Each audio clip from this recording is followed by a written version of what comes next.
the cardinal rule of the executive in this country here. Mr. Speaker, protect me from all this. Order, honorable members. Let's listen to one another. Go on. Mr. Speaker, my message goes out to two people.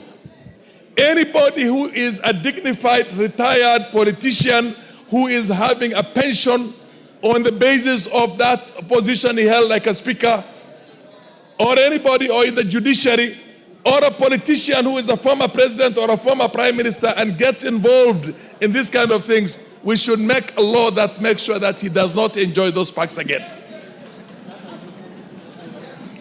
I respected Maraga up until now, but I've now seen that he is nothing but a chaotic anarchist. Juvenile and many others. Mr. Speaker, they took a bit of my time. Give me 1 minute. Mr. Speaker, the most protected place in this world is the White House. It's not the Pentagon. Give him a minute. It is not the Pentagon. If you try to scale the boundary of the White House on 1600 Philadelphia Street, you'll be shot in the head. Immediately there are snipers out there to make sure that nobody scales that. When you have an ambition to go and occupy State House, you have occupied Parliament, you have burnt what they call the judiciary, Mr. Speaker, that is anarchy and chaos, and it is on the executive to make sure that the institutions are protected, the lives and properties of Kenyans are protected, and there is a rule of law. There is only one way of dealing with people who are lawless, and that is a very firm application of the law itself. Mr. Speaker, we don't want to have a failed state. If we continue with this kind of liberalism and the way things are happening right now, Gachagua should be in prison today. He should be out there recording a statement and going to prison and going to court. And so should be all those other. Mary Masse. Order. Mary Masse. Thank you, Honorable Speaker. Honorable Speaker, I stand also to condole with the families who lost their loved ones and also wish quick recovery to all those who got injured, including our police officers who are putting their life in line to protect Kenyans and their property. Honorable Speaker, what happened yesterday was very disgusting, despicable to say the least. Honorable Speaker, what we witnessed yesterday was an organized uprising against this country. And we cannot allow this to continue, Honorable Speaker. Honorable Speaker, we've had demonstrations in the past. We have had demonstrations, but the peculiarity of the recent demonstrations is disturbing, Honorable Speaker. Why are they targeting protected areas like Parliament, like State House, Honorable Speaker? Honorable Speaker, I want to support the position by the members who have spoken that these incidents must be investigated thoroughly and all the culprits brought to book, Honorable Speaker. We cannot continue to watch Kenya degenerate into a state of lawlessness and anarchy because we do not have any other country to go to. This is our country.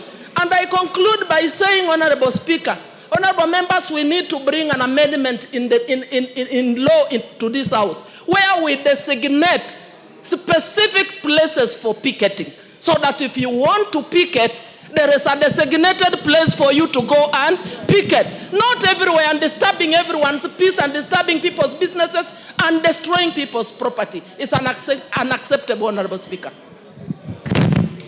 Yes, Kibagendi, what's your point of order?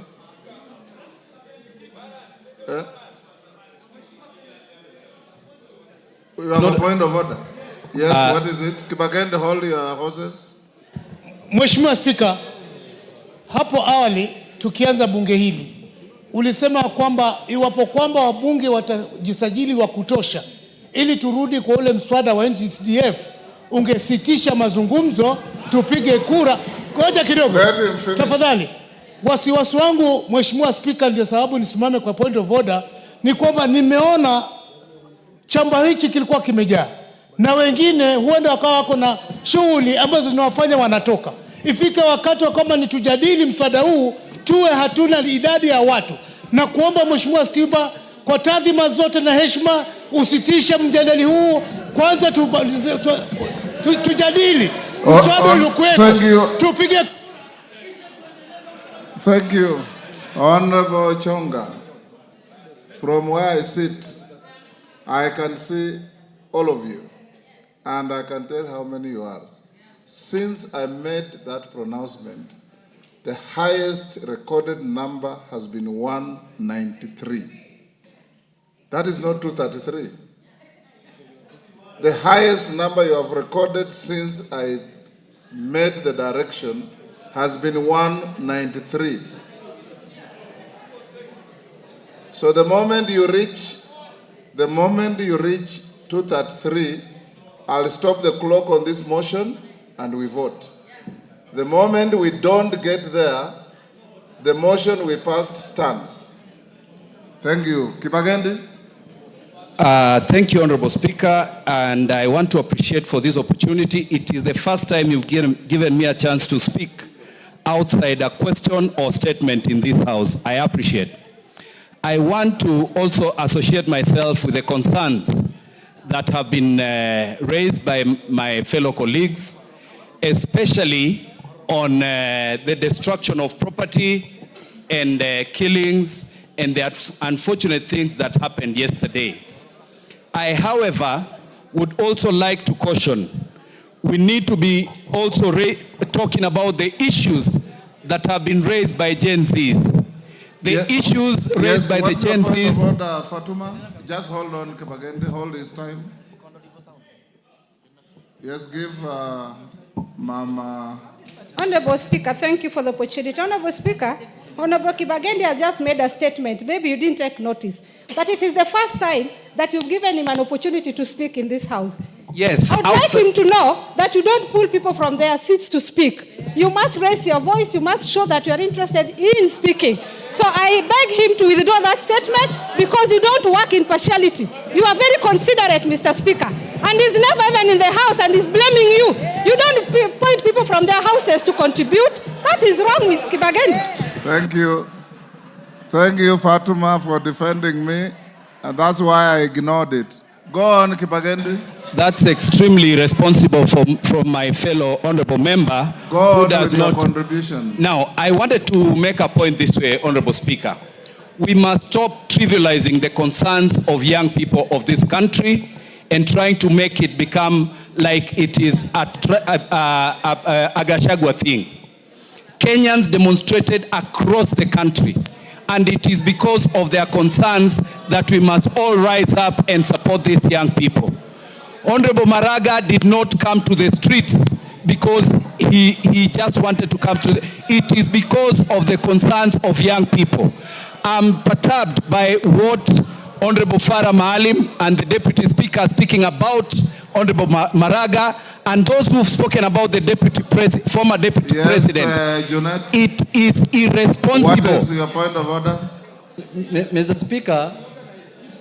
Mr. Speaker, Honorable Kibagende is saying this was a Gen Z demonstration. Could he share the House with his experience in organizing the one in Kisii County, Mr. Speaker? Because he was the supervisor and organizer of that one, Mr. Speaker. Mr. Speaker, I hope you'll add me the time because you realize all this time members have been... Go ahead with you. What I'm saying is this. Honorable Junet, with all due respect and all the leaders that have spoken before me, we need to be more concerned about the issues raised by young people in this country rather than trivialize this to what Gachagua has done to this country. Gachagua is such a small person. Did he organize in Mombasa? Did he organize in Kisii? Did he organize in Kericho? Why don't you have him arrested? Deal with Gachagua in accordance with the law. And finally, we want to advise that this... Mwafrika,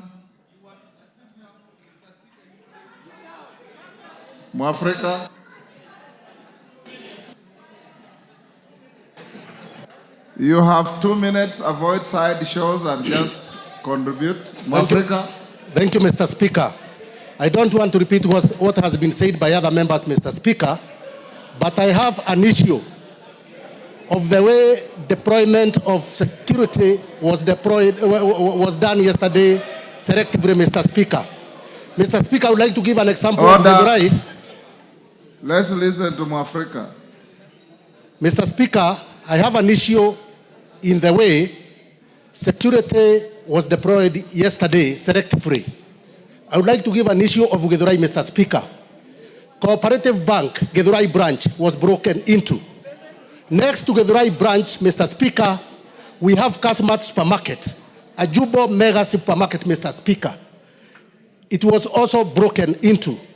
Mr. Speaker, across the road at Githurai roundabout, another supermarket, Kasmat Supermarket, the goons took 3 hours to break into that supermarket. Mr. Speaker, I just wondered, there was no even a single police officer at Githurai, Mr. Speaker, to offer the basic security of minimum security services of crime prevention, Mr. Speaker. So, Mr. Speaker, security was deployed selectively, and I will be raising a statement for the police to explain to us where the police officer were, where the goons took 3 hours to break Kasmat Supermarket in Githurai, Mr. Speaker. Thank you, Mr. Speaker. Totienda Molo. Mr. Speaker, as a veteran demonstrator, Yes. I empathize and condole with the families that lost their loved ones. We must say that Article 37 is very clear, the right to demonstrate peaceably and unarmed. But that right does not extend to an attempt to establish government other than by law. Article 3.2 is very clear, and it must be read out that any person, any attempt to establish a government otherwise than in accordance with this constitution is unlawful. We must be very clear, Mr. Speaker. Demonstrations are different from anarchy. What we saw in Mombasa were demos.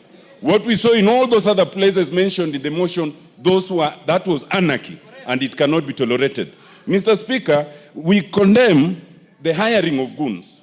We condemn the torching of courts, police stations, and houses. We condemn the extreme provocation of the police. But, Mr. Speaker, I also condemn the CAK for stopping live coverage, because the CAK cannot do that in the face of a very clear judgment by the court. Thank you, Mr. Speaker. Osoro. Thank you very much, Honorable Speaker, for also giving me this opportunity to air my views. Order, Mama Machakos. Order. Yes, Osoro. Thank you very much, Honorable Speaker. Honorable Speaker, I have really not lived for long in this planet Earth. It's just nearly about 4 decades. And about 3/4 of such I've lived in the Mount Kenya region. Honorable Speaker, what I saw yesterday in Mount Kenya has never been seen before. And I'll be very specific on Mount Kenya because that is a place I grew in, Honorable Speaker. What I saw in terms of looting and destruction of property has never been witnessed before, Honorable Speaker. And we call it by its name. But there are 3 things I'll speak to, Honorable Speaker. Number 1, we need to review the police laws, Honorable Speaker. We need to find a way to guard our police officers from these anarchists that are emanating from all over. That is number 1. We really must review that. Number 2, if you can protect, Honorable Speaker, from Order, Honorable Kamene. You have the right to converse with your neighbors, but not to shout the way you are doing. Please keep your cool. So, number 1, Honorable Speaker, we need to review the police laws. We need to protect our police officers. Number 2, we need to look into the question of pension or those officers, the retired officers who are pensionable, Honorable Speaker. Honorable Muturi earns more than 1 million shillings, Honorable Speaker, from the pension, from the taxpayer, Honorable Speaker. Honorable Kalonzo Musyoka earns a lot of money, Honorable Speaker. Honorable Maraga earns a lot of money. That law must be reviewed. They need not to earn when they are actively involved in such things, Honorable Speaker. Number 3, Honorable Speaker, it's the question to the former Deputy President. You claim to speak for the Mount Kenya region. Now speak about the destruction of property. Speak about the loss of jobs. Talk about Naivas that was looted in Nyeri. Now talk about those young people that lost jobs in Nyeri. Talk about... Elachi. Okay, give him a minute. Thank you very much, Honorable Speaker. Talk about the lives lost. Now talk about the Kikuyu law court, Honorable Speaker, that was burnt down, Honorable Speaker. Talk about those people who are suffering, Honorable Speaker, when they were going home after doing their business, Honorable Speaker. They were being stopped by goons and they were being asked of money before they passed, Honorable Speaker. If this person claims to speak about, for Mount Kenya people, this is the time we want to hear about those people who lost businesses in town, those people that have suffered, Honorable Speaker. And there is no question about it. Honorable Gachagua must be arrested. And all the politicians that work under him, they should be arrested and investigated, because we saw some of them moving around and claiming that they are supporting this movement called Gen Z, which is a lie, Honorable Speaker. There is no movement called Gen Z. These are criminals. There is nothing like that. There is nothing called Gen Z, Honorable Speaker. Those are people who are hiding behind a generation to loot and bring anarchy in this country, Honorable Speaker. Elachi. Thank you, Mr. Speaker. Mr. Speaker, I also rise to say that indeed it is very unfortunate as leaders to just see our country go. And indeed, it is very sad that when you are in this house and you think the things that are happening outside there will not find you on the doorstep, then I think you've never remembered what happened in 2007, Mr. Speaker. We started a joke. We ended up with all the lives we lost. And so as much as I will say today that it is sad for parents who lose their children because of political scores, that today we are here again discussing an anarchy in Nairobi, Mr. Speaker, I will tell you, and first of all, thank all the constituencies in Nairobi that made sure they restrained themselves from destroying property. But at the same time, the rapes that happened on Thika Road, Mr. Speaker, has never been done like that. And Mr. Speaker, I want to speak as I finalize to our generation, that you are a young generation that can shape the future of this country. You are innovators, you are digital. But I want to tell you, in a world where it's growing with a lot of conflict, you will be overwhelmed and people will take advantage.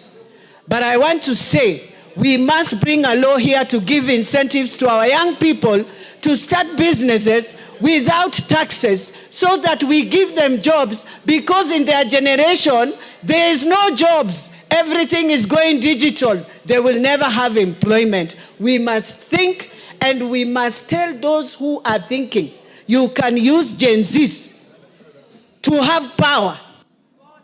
Madenge. Before Madenge takes the floor, I acknowledge in this public gallery Ararat Shiner School from Ainabkoi was in Gishu. On my behalf and on behalf of the House, we welcome them to the House of Parliament. Madenge. Thank you, Mr. Speaker. Mr. Speaker, I want to add my voice in saying pole to the families who lost, who had their loved ones lose their lives because of the demonstrations yesterday. Mr. Speaker, yesterday was a sad day for Nyeri. And Mr. Speaker, this nation has to have those of us in leadership and those of us who are citizens rising up to the occasion and saving our country. We have to become the conscience of our nation. We cannot solve our grievances by destroying what we have. The time has come for a candid conversation. Our young people are speaking, but they must know that this country, to get where it has gotten, it has taken painstaking building. And it is important that we appeal to them that this country belongs to them, but they cannot be able to live in a country that is ruined and destroyed. Mr. Speaker, I pray for moderation across the board, right from those of us sitting in this house who have made statements that only serve to inflame passions and emotions. Mr. Speaker, it is important that we realize that we are standing at a very crucial point. Our country is at crossroads. We must save our country. I plead with all of us that we rise up to the occasion and do what has to be done. Our country cannot get destroyed in our hands and during our time. Mwashako? Is that Mwashako? No. Member for... Yes, take the floor. Yes, the member from Kisii. Barongo. Barongo. Yeah. Yes, my friend Barongo. Give him the mic.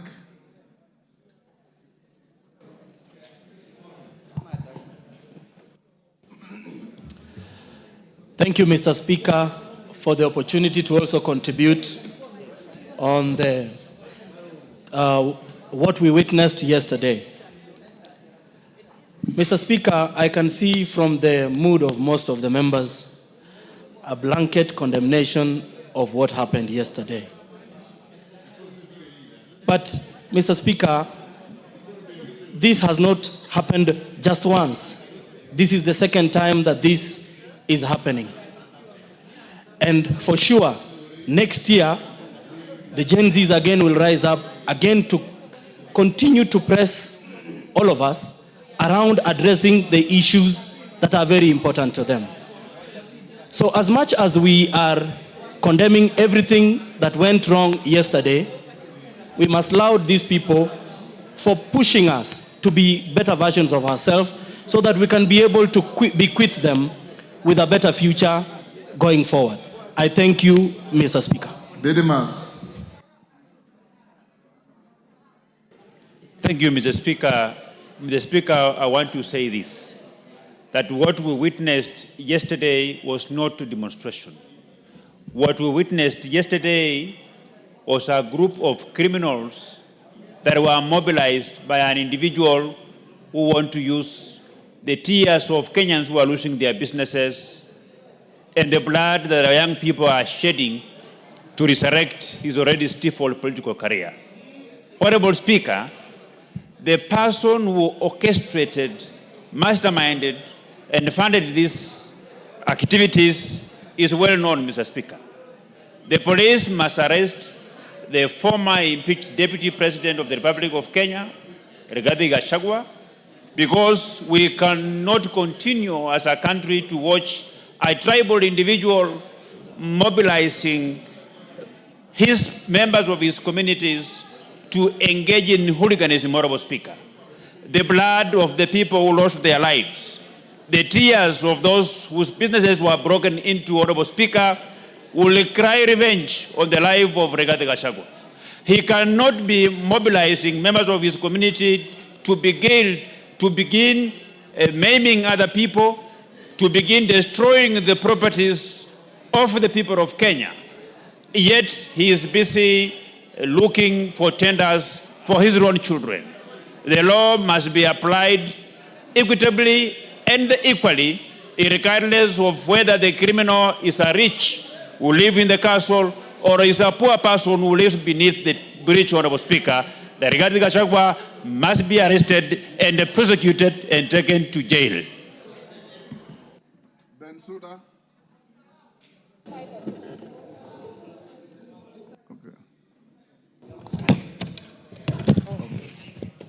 Thank you, Honorable Speaker. I also rise to make my contributions on this motion. Honorable Speaker, what happened yesterday, as a parliament, we have to condemn in the strongest possible terms. Number one, I want to say that we must rise to a parliament, a nation that solves problems. We must not allow some people to take political scores because we have a little bit relaxed on providing for justice. The justice we are talking about, the families that their children lost their lives. We need to organize for a national prayer, give them compensation, and shame the demons in the broad daylight. Mr. Speaker, number two, the police have tried, and yesterday they exercised restraint. we have to take it that they must be beefed up in terms of their numbers. Whether it requires additional resources, Mr. Speaker. I came to Parliament yesterday and saw the work that they were doing. I want to applaud them, but they need to be increased in number so that we don't have a situation whereby when things are getting out of hands, then we direct the GSU to come. I witnessed next to the Parliament here, the people who are hiding behind Gen Zs, Mr. Speaker. The Gen Zs came in, and when they walked and found the policemen, the age of the real Gen Zs, they were allowed to walk in. All of them clapped, and they were young children. But the ones who are exercising hooliganism, Mr. Speaker, those are not Gen Zs. My third contribution, the women are the largest numbers who lost their properties yesterday, besides the ones who were raped. I could see the ones who are confessing over the television. The majority are the women. Benja. Thank you, Mr. Speaker. I want to join my colleagues in condoling the families who lost their children, Mr. Speaker. Mr. Speaker, as a way of information... I'll reduce to 1 minute now. Mr. Speaker, as a way of information, because I've had members talk here, I was here in the 11th Parliament, Mr. Speaker, and I'm aware we passed a law called Deputy President and other state officers retirement benefits act, Mr. Speaker. And Mr. Speaker, in that act, we are giving the retired Deputy President some salary and vehicles, retired Chief Justice, retired Speakers, Mr. Speaker. But we also said in that act, Mr. Speaker, that for as long as they are not engaged in political activities, Mr. Speaker, they will enjoy their pension, Mr. Speaker. Mr. Speaker, I want now to ask the executive to remove vehicles and salaries from former Vice President Kalonzo Musyoka, to remove vehicles and salaries, Mr. Speaker, from the retired Chief Justice, Mr. Speaker, because they are now engaged in anarchy, they are engaged in politics, Mr. Speaker. The law is there, Mr. Speaker. We only need to execute the law so that we make sure they enjoy the retirement or they play politics, Mr. Speaker. Thank you. Patrick Macau. Thank you, Mr. Speaker. I too join the families of those children who lost their lives and also the policemen who are hurt during the demonstrations. Mr. Speaker, I think as a House, it is high time we listen to ourselves, listen to the young people, and ask ourselves, what's the bigger question? How do we engage these young people? Mr. Speaker, I agree. There could be people who are inciting them. But the bigger picture is how we engage them. Because as a parliament, you know how much we are looked at as though we don't fight for them. Mr. Speaker, I want us to stand up and engage the young people of this nation. And Mr. Speaker, again, I want also when the policemen are out there, when they are controlling these crowds. Mr. Speaker, when I look at yesterday at Matu, 2 people were shot. When you look at the crowds which were at Matu and Wote, compared to Nairobi and other places, 4 people lost their lives. So, Mr. Speaker, I urge even the... Sane. Mr. Speaker, the right to demonstration is enshrined in our Constitution. Looting supermarkets, robbing mama bogas, burning police stations, personal properties are not within the realm of that right. Mr. Speaker, protests are majorly political from what I have observed. We elect leaders through the ballot. We have a legitimately elected president. Marching to State House is tantamount to a coup, which is unacceptable. I'm looking forward to a time when somebody from northern Kenya can be a president peacefully. Nyanza can be an elected president, can produce a president. The western Kenyan people can be president. The coastal people can be president. We can't have a monopoly of leadership just because you disagree with somebody.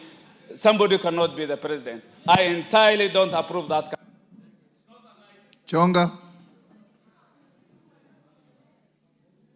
Asante mstahiki Speaker. Mimi nimekuwa mmoja kati ya ambao washawahi kuwekwa ndani kwa sababu ya maandamano. Chenye mimi najiuliza Speaker ni kwamba maandamano ya kila wakati yanapokuja kuna wizi, kuna ubakaji, kuna maisha tunapoteza. tukiwa wabunge wenye tengeneza sheria, tutakaa tuangalie hii hali paka lini? Mbona hatusikii maandamano Rwanda? Mbona hatusikii maandamano Tanzania? Mbona hatusikii maandamano kwa majirani? Wakati tukiandamana, hakuna faida tumeweza kuipata isipokuwa ni hasara zaidi ya hasara. Nataka kizazi ambacho kinakuja kitukumbuke ya kwamba bunge hili lilisimama kidete na likakuja na suluhisho ya kusitisha, kutafuta mbinu mbadala za kuweza kuwasilisha.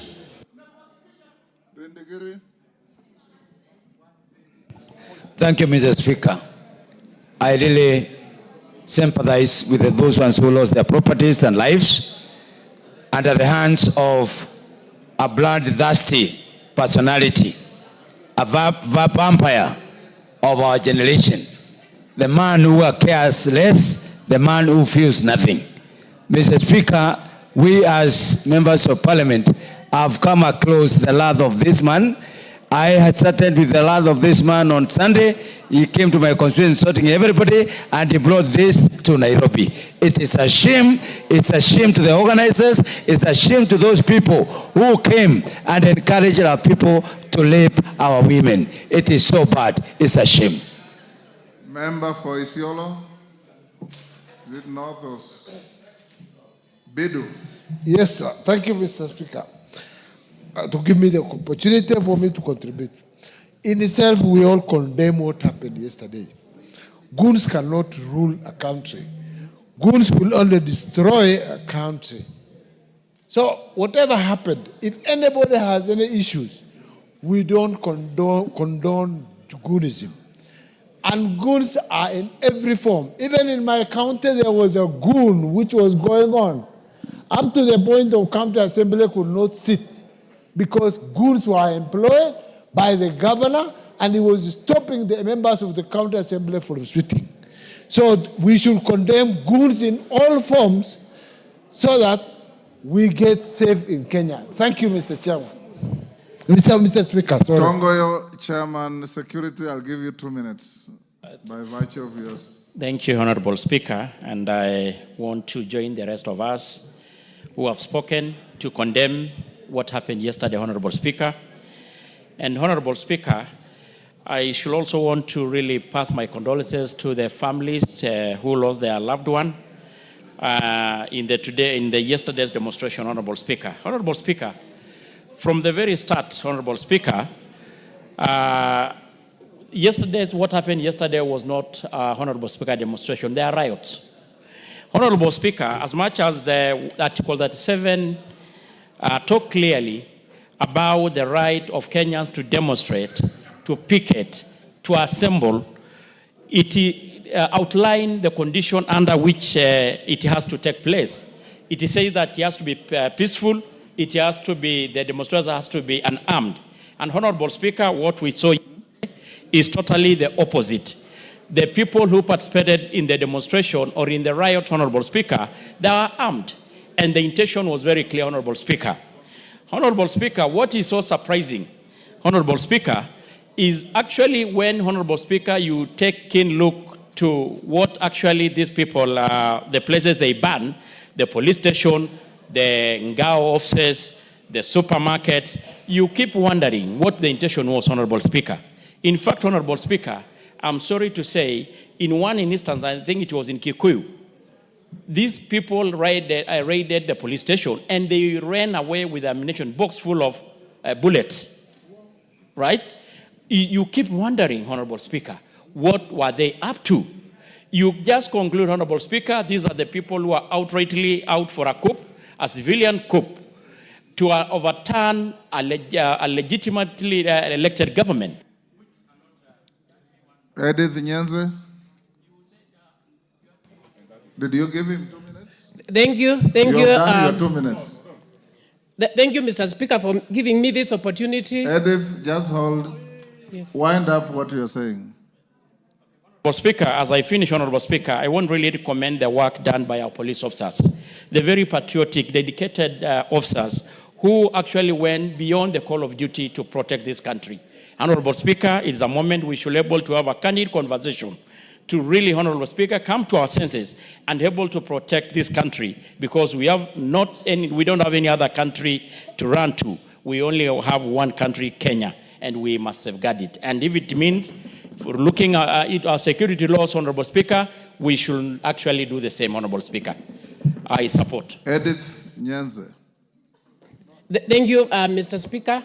Let me take this opportunity to empathize with the families who lost their loved ones, and also people who lost property and livelihoods. Mr. Speaker, let me say that as we condemn and see some people organize the strikes or the riots, let's also recognize that there is a problem in our country. How can our youth be so daring to even want to lose their lives?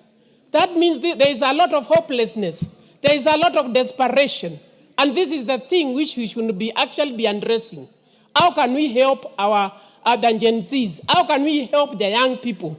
We should not continue condemning other people who do not have instruments of power. Who has the instrument of power? Because we can't keep on blaming other people who have no power, like we keep on... Member for Kwanza.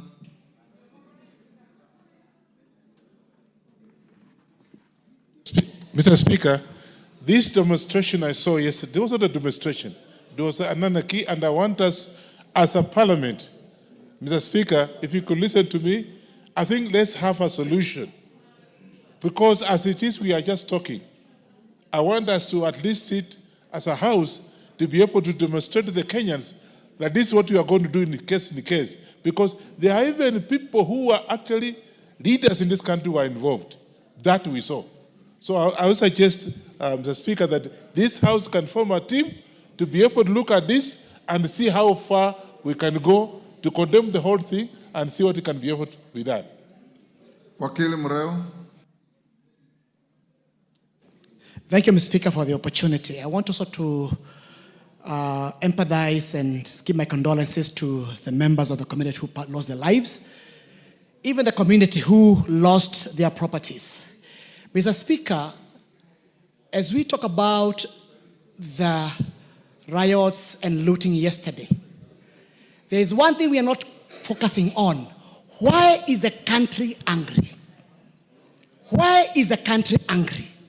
The country is angry because the youth do not have a job. The country is angry because there's overtaxation. The country is angry because the government has refused to listen to them. Yesterday it was RAILA. Today you are saying it's Gachagua. What I want to tell you is this. Unless we address the core issues affecting this country, mismanagement of the economy, Nyakundi.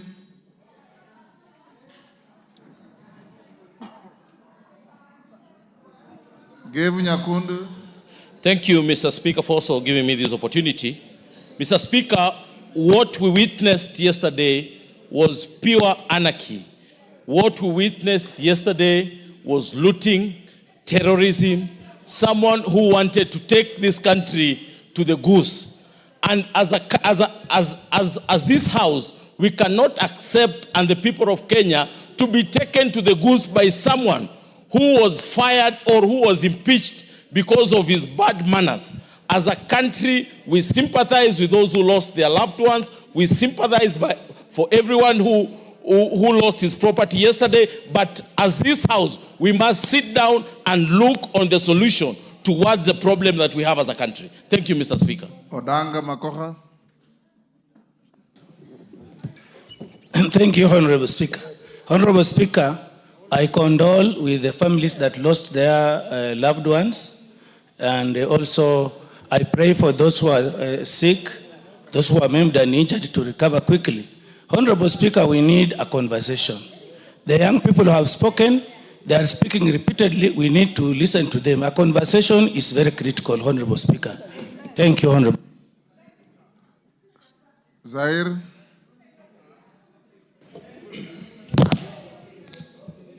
Can somebody look for Junet? It's time we... Thank you, Honorable Speaker. I'd like to express my condolence to the family of the ones who passed away. Honorable Speaker, I rise to support this motion and totally condemn the acts of lawlessness, destruction, and vandalism that we witnessed yesterday in this republic. Let it be clear, this country upholds the right to peaceful assembly, but what we witnessed was not a generic demonstration, Mr. Speaker. It was a coordinated assault on the very foundation of our republic, a coup attempt and more of a terrorist attack to this government by the Lord of Impunity, Rigathi Gachagua. Honorable Speaker, it is not enough to condemn. I request through you, Mama Nairobi. Thank you, Mr. Speaker. Mr. Speaker, as I pass condolences to all the families that have lost their loved ones and wish quick recovery for the ones that are in hospital, I would like to talk about the Law Society and the action that they need to focus on. Penal Code 137 says that any person who improperly and indecently interferes with or offers any indignity to a dead human body.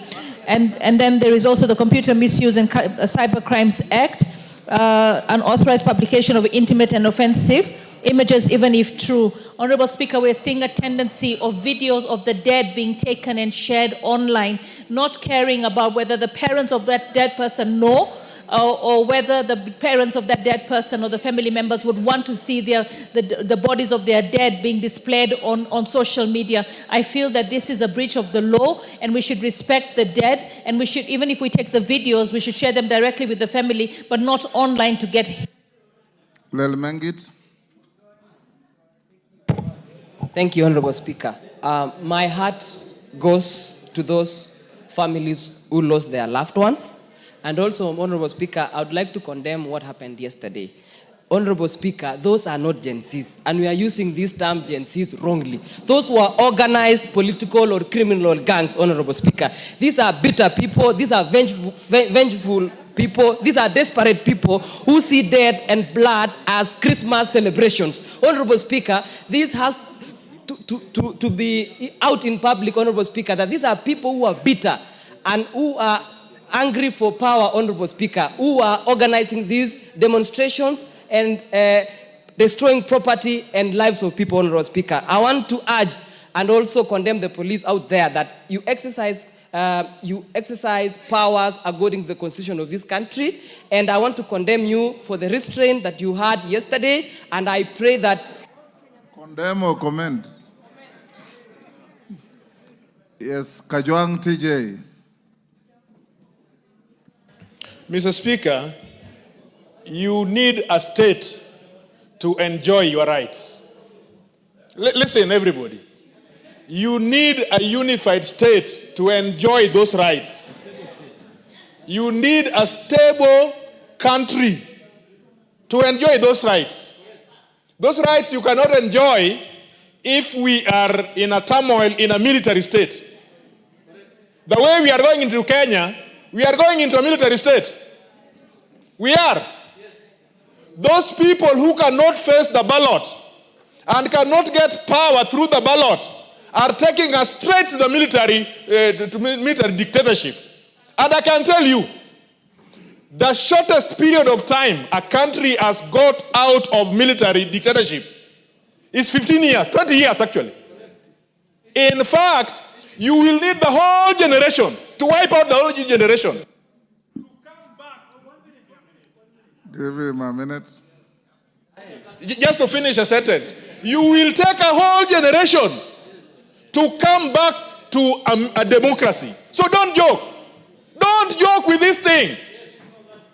If you want power, talk to your people from Mount Kenya and come to the ballot and take that power. But you cannot take us to a military dictatorship. Even when I, from Ruaraka, would go to the streets every day, I only went there because I wanted my democratic rights to enjoy. But I don't go there in a void, in a military state. Mr. Speaker, we need a country where we are ruled by the rule of law. I am ashamed two chief justices. In fact, I think I'm a better chief justice than some of those. Kahangara. Thank you, Mr. Speaker, for giving me the opportunity. Let me also pass my condolences to the families of those people who lost their lives last year and this year. And Mr. Speaker, let me say that Kenya is a democracy, a country that holds elections every 5 years, meaning that people have an opportunity to put in the government that they would want in place, and will not allow a government where people want to come through the back door. Mr. Speaker, let me speak for the police. Our police have really shown restraint. And as a country, if we want to move forward, how do you expect our police officers to be able to protect property when people are coming when they are armed and police are not able to take action? Mr. Speaker, I think this is an opportunity for us as a house where we should be able to sit, and if it means changing our laws so that we can be able to protect the people who are supposed to be protecting us as the police, we ensure that they are able to arrest, they are able to stop what was happening yesterday. Otherwise, when we... Thank you, Kahangara. Mover to reply. We gave 1.5 hours. We have exceeded by 5 minutes. Oh? Are you allowed to donate? You have 5 minutes to reply. No, you can 10. donate. 10, Mr. Speaker, I have 10. You have 10 minutes. Yes. You can donate. 1 minute to Gogo. Order. 1 minute to Gogo. And 1 minute to Bararot. 2 minutes. And 1 minute to Al-Kalau. That is all, Mr. Speaker. Only 3 minutes. Okay. Kogo. Lillian. Thank you very much, Honorable Speaker. I don't know whether to thank you or to thank my majority leader, because I raised my hand throughout and you simply refused to see me. Just thank the Speaker because I can Thank you, Honorable Speaker.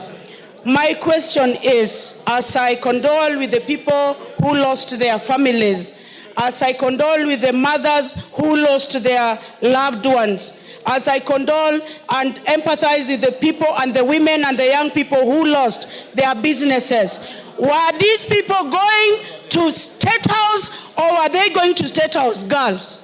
And what interest did they have in State House girls? And finally, Honorable Speaker, I want to say, they went burning police stations. They should take, it has been said that Gachagua should be arrested.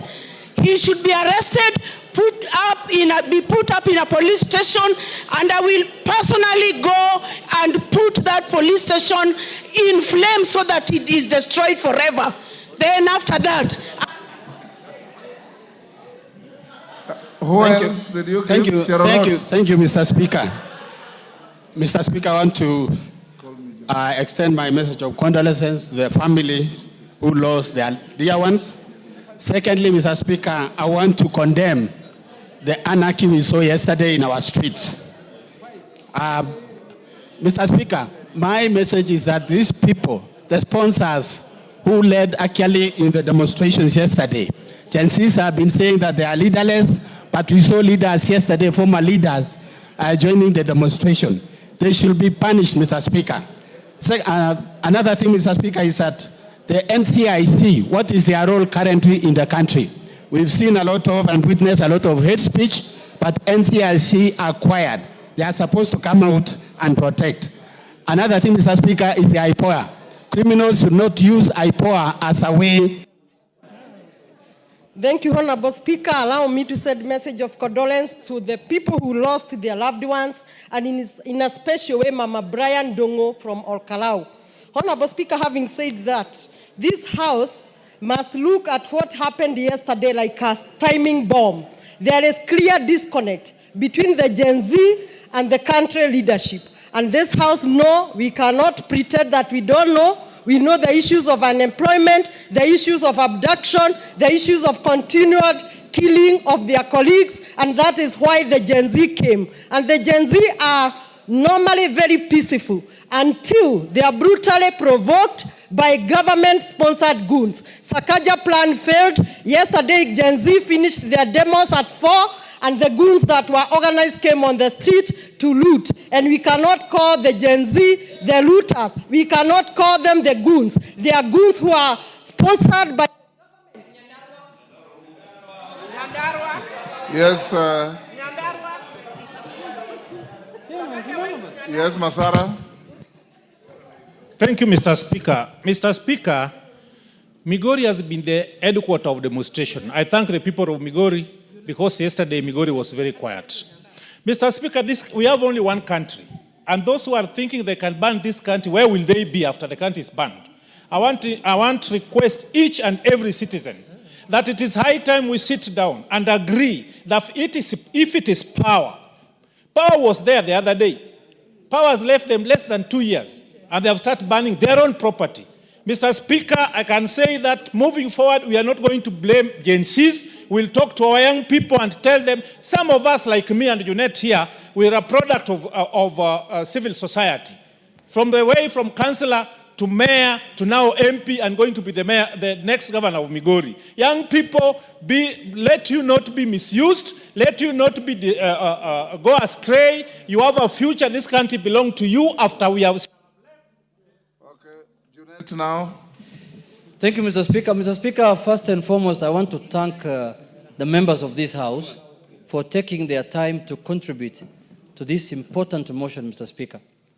Mr. Speaker, in accordance with the Constitution, it is only this House that can address matters of concern to the people, Mr. Speaker.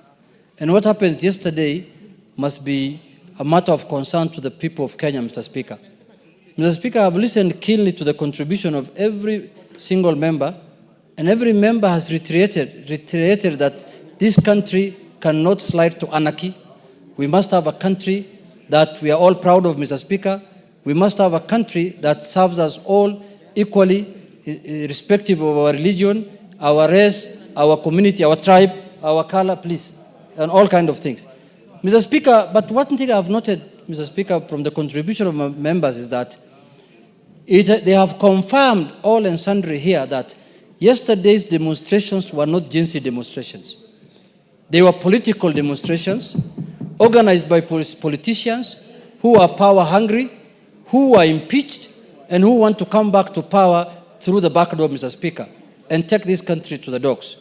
I want to speak to the young people of our country, Mr. Speaker, wherever they are, may they be in my constituency or in other constituencies, that your good intentions of rectifying what is happening in this country, of speaking to the powers that be, has been hijacked and overtaken by selfish, inward-looking, self-interested politicians, Mr. Speaker, who are power-hungry, led by one man called Gachagua. Mr. Speaker, a member here said that Sakaja brought goons. Was Sakaja in Olkalau? Was Sakaja in Kikuyu? Was Sakaja in Nyeri? Was Sakaja in Kiambu? Was Sakaja in Muranga? Was Sakaja in Madira? Was Mei in Kieni? Sakaja was in Nairobi. But the distractions and looting that happened in Mount Kenya, Mr. Speaker, is what we describe today as ethnic mobilization. Someone has decided to mobilize his ethnicity, thinking that he can invade State House and take power through a coup. Power can only be gotten through the ballot, Mr. Speaker. You have to go and campaign, talk to the people, sell your policies, tell people what your manifesto is, and they will elect you, and then you can rule the country, Mr. Speaker. Any other shortcut to power, nobody will entertain it. No country will allow that, and no citizen will allow that. Mr. Speaker, our country is a very beautiful country. The constitution that we enjoy in this country, Mr. Speaker, very little countries have, including developed countries in Western world, Mr. Speaker. The kind of constitution we have, the Bill of Rights, the kind of constitution we enjoy, no African country enjoys, Mr. Speaker. But there are people who are hell-bent to mutilate and discard that constitution, Mr. Speaker, for their own selfish. One of the things I've heard this afternoon, Mr. Speaker, that has shocked me, really, really, and sent shivers in my spine, Mr. Speaker, is when the leader of majority stood in his place in the House, Mr. Speaker, and said that their home was invaded for the sole purposes of killing his father, who is 105 years, and his mother, who is 85 years, Mr. Speaker, what have the parents of the majority leader got to do with the politics of this country? A man who has done everything he could do in this world, Mr. Speaker. He has even informed me privately here that one man had to be shot so that the thugs can run away, Mr. Speaker. And they have confirmed, I can say this on the floor of this house, that those thugs were organized and supervised by one man called Gachagua, Mr. Speaker. What kind of inhumanity can that be, Mr. Speaker, that you want to attack the parents of a politician because you don't like that politician? You want to kill the parents of that politician. If that man can now think of killing the parents of the majority leader, Mr. Speaker, what do you think that man is going to do in 2027, Mr. Speaker? No wonder he said that 2027 will be a Christmas party. I mean 2007 will be a Christmas party, Mr. Speaker. The member of parliament from Odaya has just told me now, Mr. Speaker, that he has lost one of his constituents yesterday. You know, he has lost a constituent. The member for Odaya, Mr. Speaker, here, a very close, campaigner of his, Mr. Speaker. Mr. Speaker, why are we allowing this anarchy to perpetuate in this country? And now they are using the name of Gen Zs to cause anarchy, to cause mayhem, to maim women, to kill people, and to... Mr. Speaker, I asked when I was moving the motion, if you want to demonstrate nationally, you can demonstrate in every part of the country where you are. You don't have to transport people from Kiambu, from Ranga, from Nyeri, from Laikipia, and bring them to Nairobi so that you demonstrate. What happens if the member for parliament for Narok East,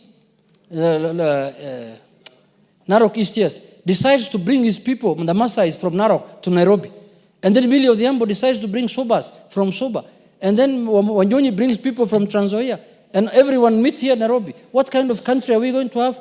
So, Mr. Speaker, these are people, now I see them now walking around in the wards of Kenyatta Hospital today, saying that they are visiting young people that they brought to the streets so that they can be injured, they can be killed for no reason, Mr. Speaker. The young people of this country have good intentions, we know. They want our country to be safe.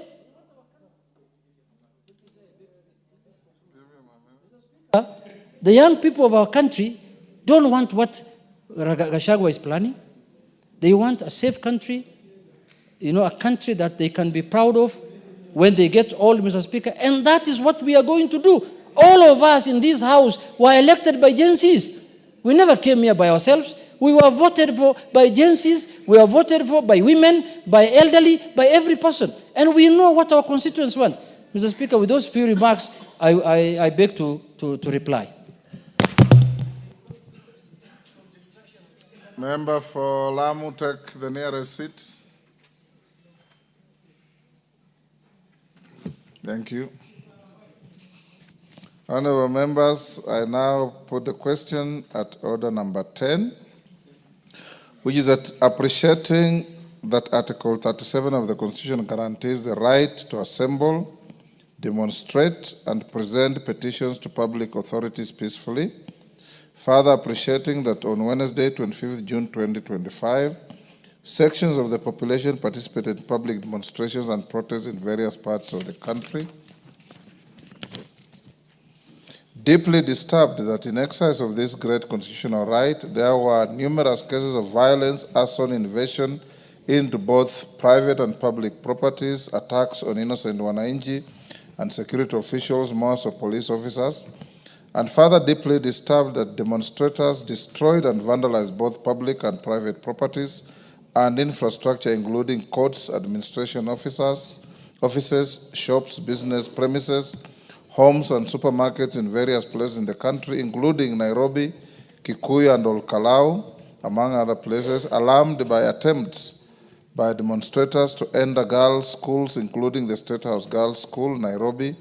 Now, therefore, this House, 1, condemns in the strongest terms the deliberate destruction of public and private property and infrastructure during demonstrations, including court records.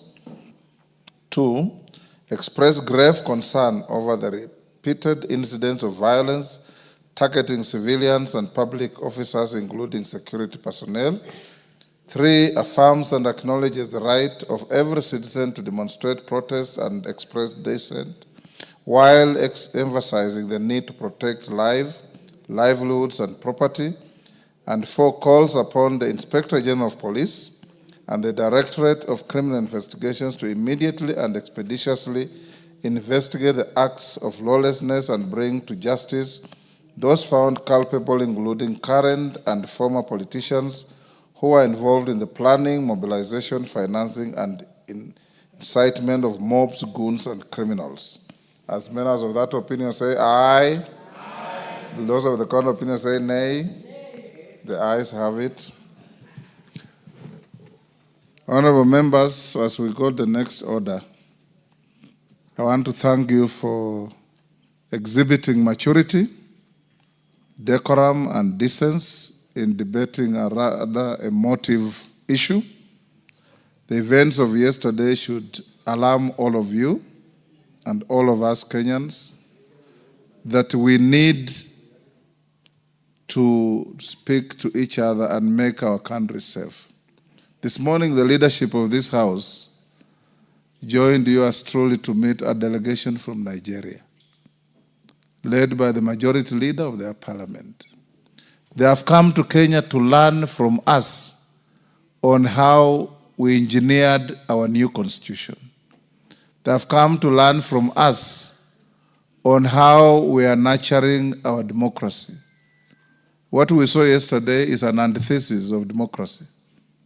And we want to urge all of us, everybody included in the management of the affairs of the country, more so, we, the political class.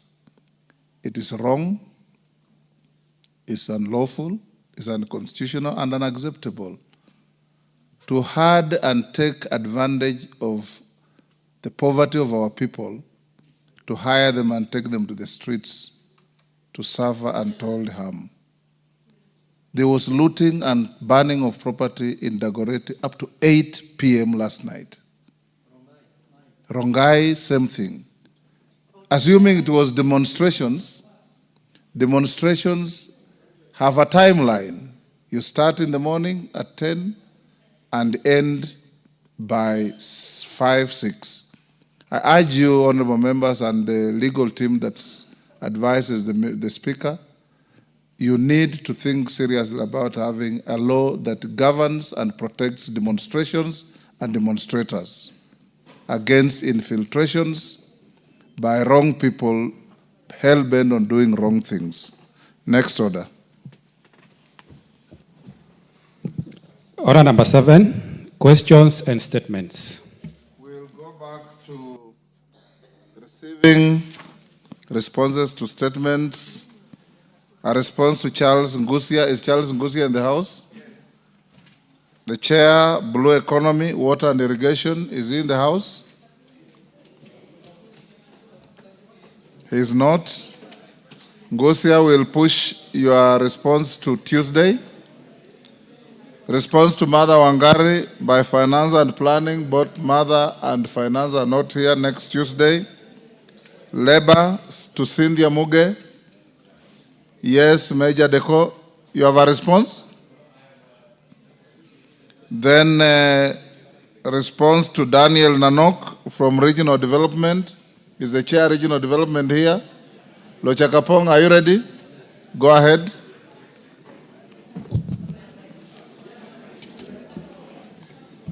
Thank you, Honorable Chair. This is a statement regarding the implementation of Shirika Plan. Order.